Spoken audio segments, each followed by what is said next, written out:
Hi, I'm Rob from We Keep You Cycling, and today, the SMP Drakon saddle. The SMP Drakon saddle falls between the Dynamic and the Light 209 in their 3.0 lineup. If you recall, a few years ago, they launched the Forma Dynamic in Light 209 to cover off the gap between the Glider and the Pro. The Forma was unpadded, great for folks who like firm and light saddles.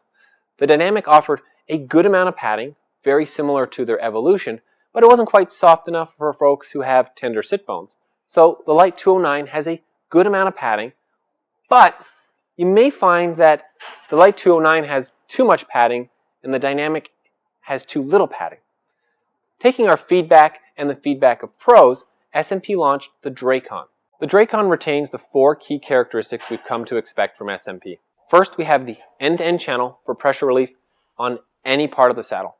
We have the beaked nose, which relieves pressure on the front of your crotch while you're either hanging off the nose or in an aggressive position like climbing.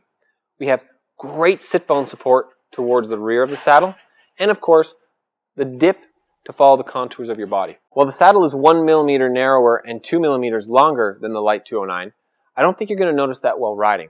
You are going to notice the increased amount of padding over the Dynamic, but still having less padding than the Light 209.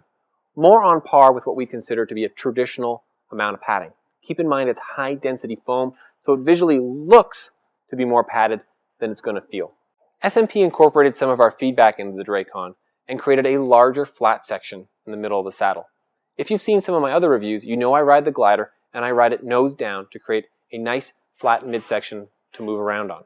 The Drakon, with its larger flat section, allows you to drop that nose and pick up a larger section to move fore and aft. This promotes movement, of course, but also allows you to transfer more of your weight towards the rear of the saddle. Flipping the saddle over reveals the same 8 centimeters of clampable surface on the rails to allow you to move that saddle fore and aft to dial in your position like no other saddle. Of course, on the rear of the saddle here, you have a limitation on saddlebags.